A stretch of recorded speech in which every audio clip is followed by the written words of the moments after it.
bagaimana Pak Prabowo cerita, ya dia tahu gitu, dia juga banyak dituduh gitu, yang hal yang negatif ya, tuduh penculik lah, dituduh juga mau kudeta lah, dituduh segala macam yang negatif lah. Saya lihat sekali di sisa usianya beliau ya, dia bilang, Ara, saya mau berbakti untuk negara ini. Saya pernah dianggap yang tidak baik, difitnah, tidak baik, tidak benar. Saya menangkap kuat sekali Pak Prabowo itu mau membuat di sisa umur yang diberikan kepada Tuhan. Dia selalu bilang kok, saya diberikan di sisa umur saya oleh Tuhan nih, saya mau memberikan hati saya, nyawa saya buat bangsa dan negara. Wow. Baru ini saya dengar sendiri. Jadi ya kita doakan Pak Prabowo jadi pemimpin yang bijaksana, yang adil, yang sehat, yang bisa memakmurkan Indonesia dan tegas terhadap lingkungan-lingkungan yang tidak benar, yang bisa merugikan Pak Prabowo dan merugikan bangsa dan negara kita. Saya rasa saya bagian dari itu, Akbar. Dan saya kok yakin ya Pak Prabowo, karena mungkin dia agak dapat kesempatan beberapa kali ngobrol yang cukup pribadi gitu ya, dan cukup lama juga. Jadi saya menyaksikan kesungguhan betul beliau, anak saya cuma satu, apalagi. Jadi saya juga ingin ya meninggalkan sesuatu yang baik, berbuat sesuatu yang baik buat negara ini. Dan saya melihat itu, dan dia mau merangkul kok, seperti masalahnya yang dirangkul mau nggak kan gitu. Kan gitu. Tapi jangan salahin Pak Prabowo kalau Pak Jokowi kalau mau merangkul, yang dirangkul tidak mau kan. Tapi ada niat baik gitu dari Pak Prabowo yang tidak basa-basi. Orang saya dengar sendiri kok di pidatonya, ngobrol sama-sama. Kan begitu. Pak Prabowo cerita sama saya tuh dari dulu suka ditugaskan di medan operasi. Artinya perang. Ya. Oke Pak, apa yang penting dari situ? Saya selalu tanyakan apa yang penting di situ. Loh, saya mesti pilih orangnya, intelnya mesti pilih yang benar. Ya, yang snipernya, yang bagian logistiknya, bagian segala macamnya. Kalau kan nanti saya rugi sendiri, nanti misinya jadi gagal, dan saya bisa juga mati, bisa beresiko saya. Dia mengerti sekali karena dia sering ada di medan operasi dia sebagai komandan dia, dan dia beresiko kalau sampai ada apa-apa, risiko terhadap orang lain dan terhadap dirinya sendiri. Nah dari situ saya udah bisa lihat gitu loh. Kita percaya dong, kita pilih Pak Prabowo dan Mas Gibran, kita percaya dong sama dia. Termasuk memilih siapa yang membantu beliau menjadi menteri. Assalamualaikum warahmatullahi wabarakatuh. Halo teman-teman semua. Nah, inilah isi hati sang jenderal Prabowo Subianto. Waduh. Beliau ingin menyerahkan seluruh hidupnya, di sisa hidupnya, menyerahkan nyawanya untuk bangsa dan negara, teman-teman. Beliau ingin dikenang dengan baik oleh negara, ingin meninggalkan legasi yang baik untuk negara. Mungkin itulah pengabdian seorang prajurit, teman-teman ya. Dan banyak lagi tokoh-tokoh yang membongkar isi hati Prabowo akan saya sajikan di video ini. Oke, tanpa perlu berlama-lama lagi, berikut videonya. Saya belajar dari beliau, ya. Yang lain-lain banyak lah. Beliau kepada negara luar biasa ya. Beliau sampaikan negara kita tuh negara kaya gitu. Beliau ingin nanti betul-betul apabila diberi kesempatan untuk memimpin akan melakukan maksimal. Karena satu mobil saya sama beliau, bilang Pak Iwan, saya ini sudah tua, umur saya sudah 72.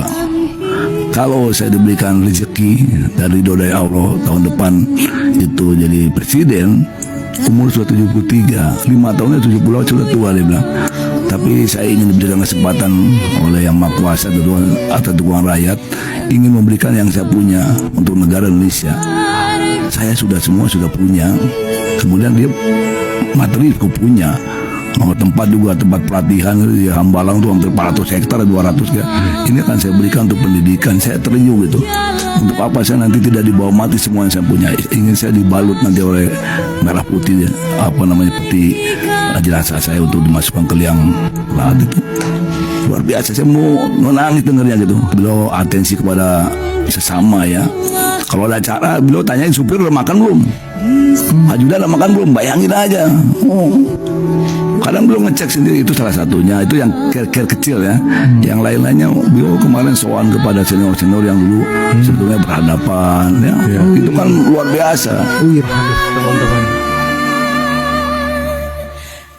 Entah terbuat dari apa isi hati Pak Prabowo ya. Waduh. Semoga kita doakan teman-teman ya. Yang terpenting adalah Pak Prabowo selalu sehat. Saya ingin melihat sebelum saya meninggal, Indonesia menjadi negara bermartabat, negara terhormat. Saya ingin lihat tidak ada kemiskinan di Republik Indonesia.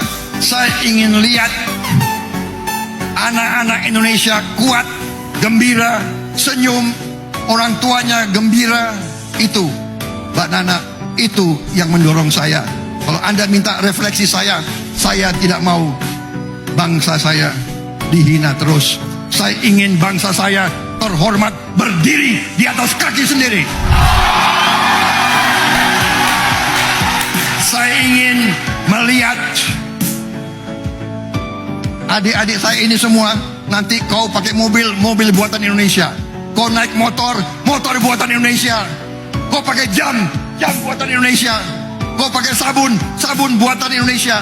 Kau pakai parfum buatan Indonesia. Kau pakai sepatu buatan Indonesia. Itu, Mbak Nana, itu yang saya cita-citakan. Terima kasih. Selesai. Prabowo Subianto. Kapan terakhir kali Bapak menangis? Kapan ya? Menangis. Saya ini juga orang yang cepat terharu. Terus terang aja. Saya nggak suka lihat. Saya tidak suka lihat penderitaan. Wow. Itu sifat saya. Yang saya ajarkan kepada lingkungan saya, anak buah saya, apa yang saya dapat ya. Pertama, ya, kalau Anda tidak bisa membantu banyak orang, bantulah beberapa orang. Kalau Anda tidak bisa bantu beberapa orang, bantulah satu orang. Kalau satu orang pun Anda tidak bisa bantu, jangan bikin orang itu susah. Itu filosofi yang saya, jadi saya kira demikian. Ini pelajaran penting banget teman-teman dari Pak Prabowo ya.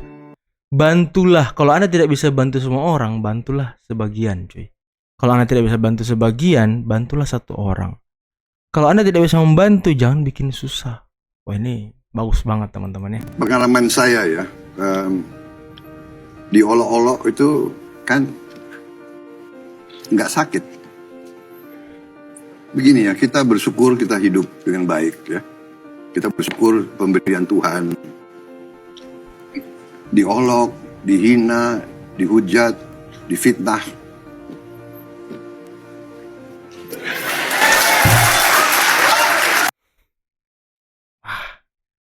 Guys, Prabowo Subianto sudah sangat ikhlas, sudah sangat menerima semua tuduhan, semua olok-olok, semua fitnah terhadap dirinya teman-teman. Dan beliau tidak pernah memperkarakan seorang pun.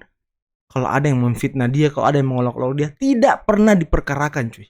Itu yang terpenting. Akbar, ya, saya belum diminta apapun. Dan saya sudah tunjukkan pada saat Jokowi 10 tahun, saya pernah mau jadi menteri, tidak jadi. 10 tahun ini saya tidak punya jabatan apa-apa, tapi saya tetap loyal sama Presiden Jokowi. Dan kau dengar ya, walaupun saya tidak punya jabatan dan tidak dapat jabatan menteri dari Pak Prabowo sebagai presiden terpilih, saya akan tetap loyal sama Bapak Prabowo. Politisi yang sangat loyal teman-teman. Marwar Sirait, Bang Ara. Wah, teman-teman, itulah tadi ya secuil isi hati dari Pak Prabowo Subianto. Dan saya pikir ya semua itu selaras teman-teman. Keinginan terbesar Prabowo adalah ingin berjuang untuk bangsa dan negara. Ingin membuat bangsa kita menjadi bangsa yang terhormat, bangsa yang makmur, bangsa yang bisa berdiri di atas kakinya sendiri dengan program hilirisasi yang selalu digodong-godong atas lain yang digodok oleh beliau ya sama Pak Gibran. Inilah calon pemimpin kita teman-teman. Sosok presiden kita di tanggal 20 Oktober nanti. Lagi-lagi kita doakan semoga Pak Prabowo selalu sehat di masa kepemimpinannya sehingga beliau bisa bekerja secara maksimal, bisa membuat Indonesia atau bisa mewujudkan cita-cita beliau untuk bangsa dan negara. Dan yang terakhir, beliau ingin mati dibalut dengan merah putih kebanggaan teman-teman ya. Inilah sosok prajurit yang sejati. Sosok prajurit yang betul-betul cinta terhadap bangsa dan negaranya teman-teman. Oke, mungkin cukup sekian dulu video kali ini. Jangan lupa di like, subscribe, dan share teman-teman. Dan bye-bye. Assalamualaikum warahmatullahi wabarakatuh.